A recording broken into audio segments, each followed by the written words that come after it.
Life can be super strange.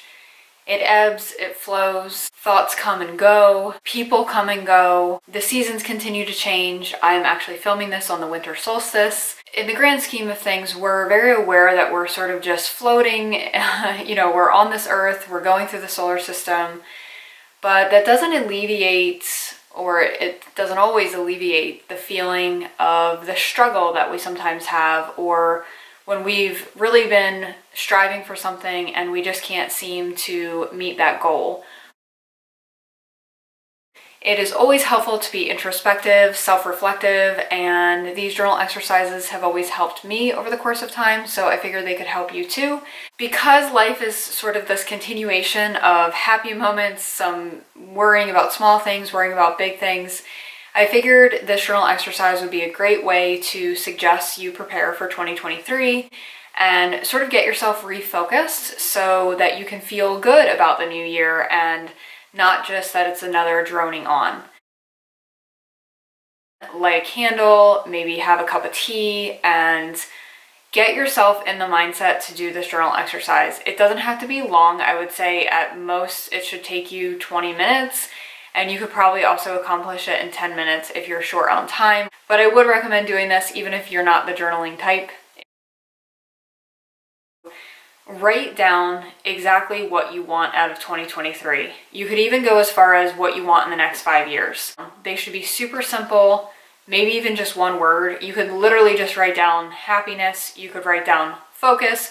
You could use your word of 2023 that you might have chosen already. Anything that will give you a sense of direction.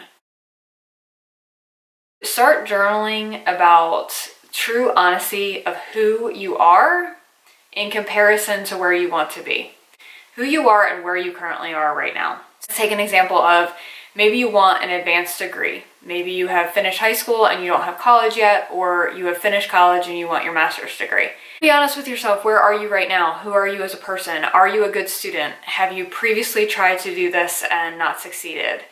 Do you have enough money to go back to school? Might you receive a scholarship? All of these things that probably are swirling around in your mind and the things that you want to distract yourself from, face it and put it on paper. Write it all down so you can fully understand where you are at in comparison to this goal that you want.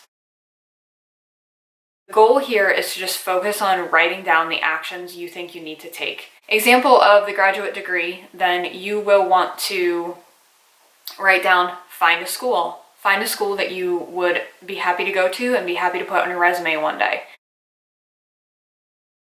In recognizing the actions you need to take, you may realize that you are further away from your goal than you thought, or you may realize that you are super close to that goal. Either way, the important thing again is to be honest with yourself. It is okay if you are far away. So at this point, you've been honest with yourself about what you want.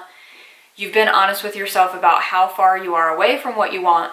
And you have started to identify actions in order to get closer to where you want. And have an emotional check with yourself, a feeling check with yourself, in order to determine as you're taking these small steps, what does it feel like? So even as you've written something down, what does it feel like to write down the fact that you need to apply or find a school? Does it feel exciting to you? Or does it feel like, oh gosh, this is not going to work out? These little emotions are going to, or big emotions, are going to allow you to understand what your limiting beliefs are and where your mental state is in comparison to where you want to be. You are feeling excited about the next steps. You're feeling excited about you get to pick out a university and that's super exciting. Then you know you're sort of ready for it. But if you're starting to feel like, oh my gosh, how am I ever going to pay for this? How is this going to work? What if they don't accept me? First, take the action of getting into a different feeling state about whatever it is you want. If you don't yet feel good about the path that you need to be on, then you're probably going to be less likely to start taking the actions moving forward because you're still stressed out or worried about it. But if you can move along that emotional scale and start to become excited about it and start to believe that it's going to work out, then you will be much faster at getting there and you'll find that things are just smoother overall. What you want to do is start visualizing yourself finishing your goal. visualize yourself walking across the stage, or probably more likely at this point, receiving an email or maybe a real diploma in the mail. These things, again, you're going to check in on how it feels when you're visualizing. And this is sort of this meditative state that you want to come into, of being aware of your thoughts as you are visualizing. So you will let the visualization of you receiving your diploma come into play. You're going to visualize yourself either walking across the stage, having it in your hand, or receiving that email that has the PDF of it, or whatever the case may be in today's world. As you're visualizing, see what emotional reaction your body has, both physically and through your thought pattern. So this is, again, where you're going to check in with yourself and determine, do you have limiting beliefs about the fact that this can even happen? If you do, you need to address those first. If you don't, you're golden, and start taking those actions.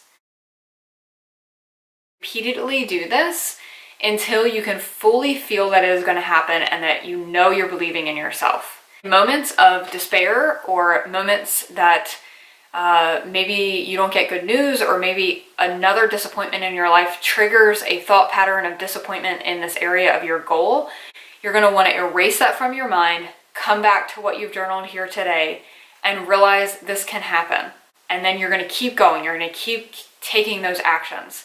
And sometimes they're going to feel flawless and good and straightforward, and sometimes you're going to feel like you're tripping.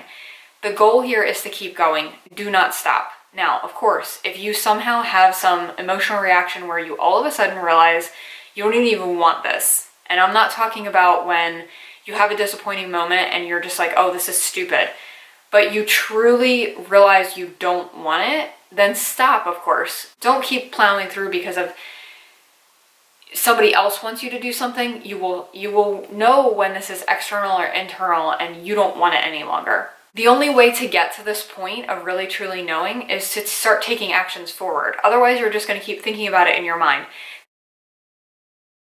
Stop doing things that are keeping you from your path. If we don't stop doing something, it can prevent us from reaching our goals and be demotivating enough to make us give up altogether on something. Today's video is all about this journal exercise and advice about how to move forward. Being true to yourself, being honest with yourself, figuring out what's best for you, taking those actions, using the feedback loop, and then moving forward in the right path that is right to you specifically. Remember, no matter how many times you have stopped in the past, it is okay to pick it up again and try again. Please give this video a thumbs up if you liked it, and of course, if you are here and have not subscribed, please do subscribe. See you in the next one. So as you probably know, we can easily distract ourselves from the life that we want. I know for me specifically, I tend to have these hopes and dreams. I put them on my vision board, and then I easily distract myself from those things either by doing something that's positive, such as going to the gym, or just endlessly scrolling through Instagram. And although I've put sort of the 15-minute limit or the 10-minute limit on those types of things, I find that it's not even just in the practice of scrolling or going to the gym and not doing something else, but it's also just in my thought pattern. I will let myself distract myself from my own thoughts. And I know that's very meta, but it's probably something I've struggled most with in my entire life, and why I started this blog and why I have this YouTube channel.